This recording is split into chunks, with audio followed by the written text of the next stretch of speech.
E aí, pessoal, tudo bem? Eu sou o Leandro. Você sabia que, durante a Revolução Constitucionalista de 1932, para auxiliar no levante paulista contra as tropas ditatoriais de Getúlio Vargas, houveram trens blindados para auxiliar o fronte? Então vem conhecer com a gente essa história. Solta a vinheta! Vai!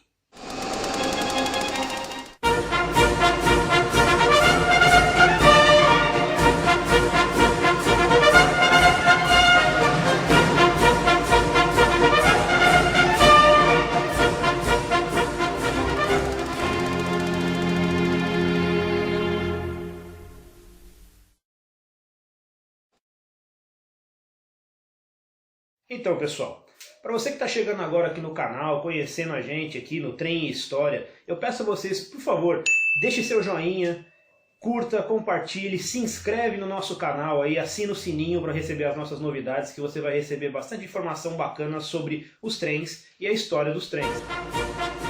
Bom, pessoal, logo após a proclamação da República, o Brasil viveu um período que foi conhecido como a República do Café com Leite. Em um momento, os representantes dos paulistas governavam, em outro momento os representantes mineiros governavam. Essa situação ela muda em 1930, quando o presidente era o Washington Luiz, que era representante do povo paulista. Washington Luiz indica Júlio Prestes para sucedê-lo na presidência. Mas Júlio Prestes era paulista também, era representante do povo paulista. Isso levanta a ira dos mineiros. Então os mineiros eles se juntam com o povo paraibano e com os gaúchos e fundam a Aliança Liberal. Nessa aliança, eles colocam na figura de Getúlio Vargas o seu representante. Fato é que Júlio Prestes ganha as eleições. Porém, os militares, em 1º de novembro de 1930, depõem Washington Luiz, não deixam Júlio Prestes assumir, entregam o Brasil de mão beijada para Getúlio Vargas. Getúlio Vargas assume o poder e fecha o Congresso. Ele encerra a Constituição brasileira. Isso aí levantou a ira dos paulistas, levantou a ira de muito brasileiro. Então eles se levantam em armas contra o governo nefasto e ditatorial imposto por Getúlio Vargas. O que culmina em 23 de maio de 1932, na morte dos 4 mártires da Revolução, o MMDC, Martins, Miragaia, Drauzio e Camargo, que é Mário Martins, Euclides Miragaia, Drauzio Marcondes e Antônio de Camargo. Eles foram mortos pelas tropas ditatoriais de Getúlio Vargas na Praça da República em São Paulo. Esse foi o estopim para que em 9 de julho de 1932 iniciasse a Revolução Constitucionalista de 32, a revolução que pedia a nova Constituição e a deposição de Getúlio Vargas. Vargas e as tropas varguistas, elas fecham todas as fronteiras contra o estado de São Paulo, seja no Mato Grosso do Sul, no Paraná, Rio de Janeiro, Minas Gerais.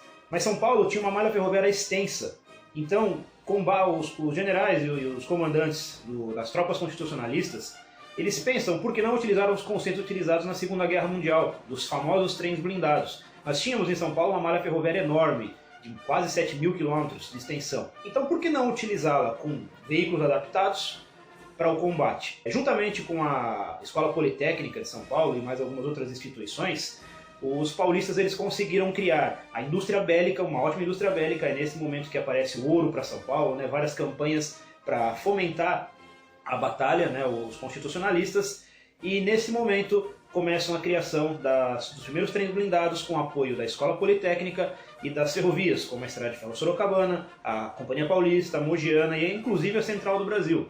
E aí, deste momento em diante, surgem os trens blindados.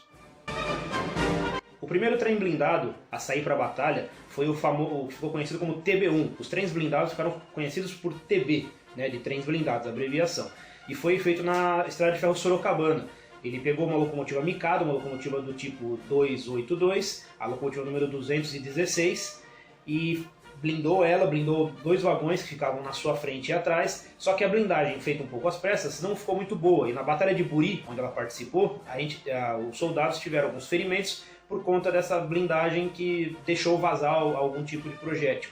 Então ele foi recolhido às oficinas da Soma, em Sorocaba, onde foi reformado. E depois ele se tornou o TB3. Esse trem ele foi para a fronte de batalha na região de Ourinhos. Ao passo do TB1, TB3, o TB2 também foi construído com uma Mikado. Infelizmente a gente não sabe qual número dessa Mikado ele foi utilizado. Mas ele ficou construído, ele tinha algumas outras apetrechos, né? Ele foi colocado com torres giratórias, com visores, né? Para você poder ter um melhor alcance e um melhor trabalho no fronte de batalha. Esses dois trens da Sorocabana ficaram na região da Sorocabana, principalmente no sul do estado. As batalhas de Tararé, né? São batalhas famosas ali na região sul do estado de São Paulo, que era servido pela Sorocabana. A região da Mogiana, que compreendia todo o norte do estado de São Paulo, né? O nordeste do estado de São Paulo, os trens foram construídos pela Companhia Paulista, nas oficinas de Campinas, mas circularam pelas linhas da Mogiana. Eles foram construídos com dois trens também, o TB4 e o TB5, com as locomotivas que eram marca Baldwin, as Consolidations 280, números 730 e 734.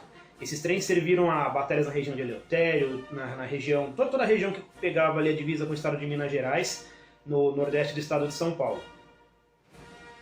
Esse trem, o TB4 e o TB5, tem uma miniatura muito interessante. Quem estiver na região de São Carlos, vai lá na estação de São Carlos, que tem um museu, e tem uma miniatura bem bacana desse trem, que fica exposta numa das alas do museu, que é dedicada à Revolução de 32. É bem interessante.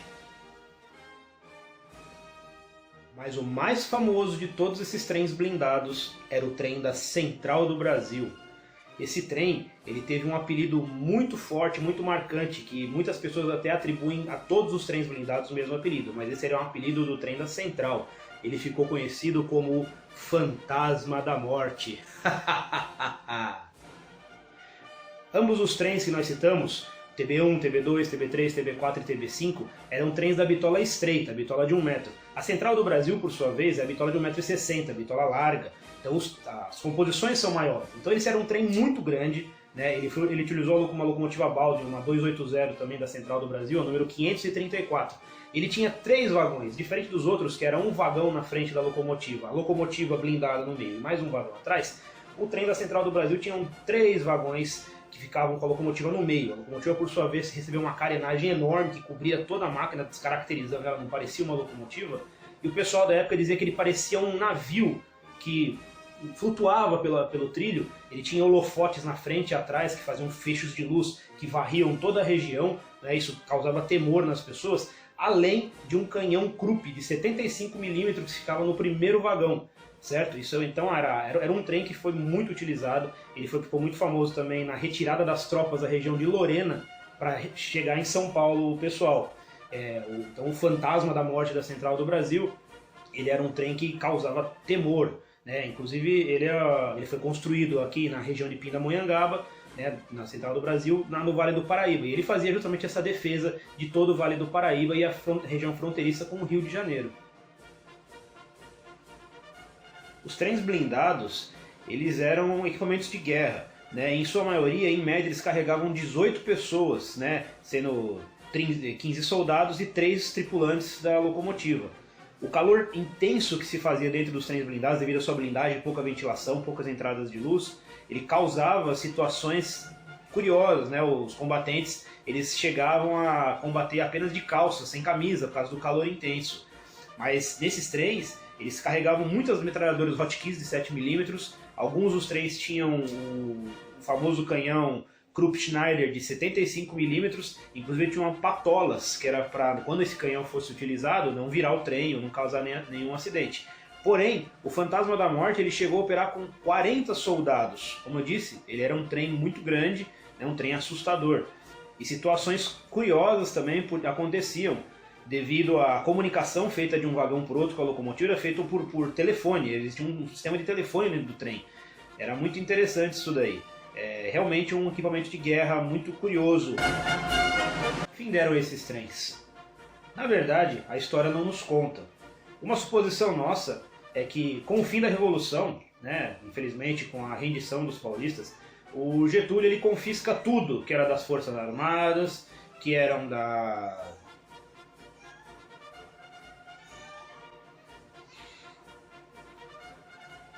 o gato revolucionário. O Getúlio confisca tudo dos paulistas, então muito provavelmente ele deve ter confiscado esses trens, né, desmontado de alguma forma, talvez reentregue as locomotivas e o material ferroviário sem blindagem. Mas a verdade é que ninguém sabe o que aconteceu. Se você sabe, se tem alguém que trabalhou nisso daí, algum soldado, Alguém que era da escola politécnica, algum ferroviário que viveu isso daí, você conhece e não sabe nos informar? Então, deixa nos comentários aí que a gente vai gostar de saber, é uma informação bem legal.